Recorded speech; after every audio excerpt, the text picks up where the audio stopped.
lama, Mbok Srini sangat menginginkan seorang anak. Akan tetapi, keinginannya yang satu ini sepertinya tidak akan bisa terpenuhi. Ditambah lagi sekarang, dia sudah tidak mempunyai seorang suami. Pada suatu malam, ketika Mbok Srini sedang terlelap tidur, dia bermimpi didatangi oleh sesosok raksasa yang sangat besar. Di mimpi tersebut, raksasa menyuruhnya untuk pergi mengambil sebuah bungkusan di bawah pohon besar di dalam hutan. Paginya, setelah Mbok Srini bangun dari tidurnya, dia teringat akan mimpinya semalam. Dengan penuh keraguan di hatinya dan juga rasa penasaran yang sangat mendalam, ia pun pergi ke hutan untuk mencari bungkusan tersebut. Sesampainya di hutan, ia pun segera mencari di mana pohon yang mirip seperti di mimpinya. Setelah cukup lama mencari, akhirnya dia pun menemukan pohon tersebut. Dan benar saja, di bawah pohon tersebut memang terdapat sebuah bungkusan. Mbok Srini pun mengambil dan membukanya. Ternyata di dalamnya hanya berisi sebutir biji timun. Tanpa ia sadari, dari arah belakang datanglah seorang raksasa. Ampun raksasa, jangan makan aku masih hidup raksasa. Aku tidak akan memakanmu, janda tua. Bukankah kau sangat menginginkan seorang anak? Lantas lekaslah kau tanam biji timun itu. Kelak kau akan mendapatkan seorang anak. Tapi ingat, ketika anak itu sudah tumbuh dewasa, kau harus menyerahkannya kepadaku untuk menjadi santapanku. Hahaha. Tanpa berpikir panjang, Mbok Srini pun mengiyakan perkataan raksasa. Lalu dia pun bergegas pulang. Sesampainya di rumah, dia pun segera menanam biji timun itu di belakang rumahnya.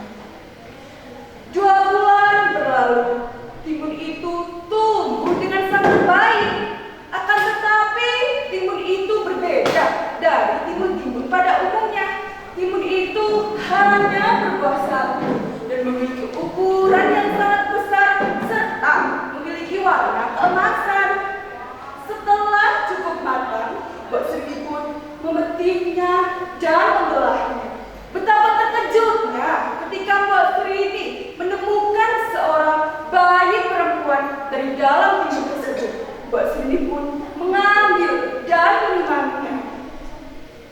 Mbok Srini pun menamakan bayi tersebut Timun Emas. Waktu berlalu, Timun Emas tumbuh menjadi seorang gadis yang cantik dan baik. Mbok Srini pun tentu merasa sangat bahagia. Akan tetapi, kebahagiaan itu tidak bertahan lama karena raksasa kembali mendatangi mimpi Mbok Srini. Di mimpi tersebut, raksasa berkata, dia akan datang dalam waktu seminggu ini untuk mengambil timun emas. Semenjak hari itu, Mbok Srini merasa sedih dan dia sering menangis.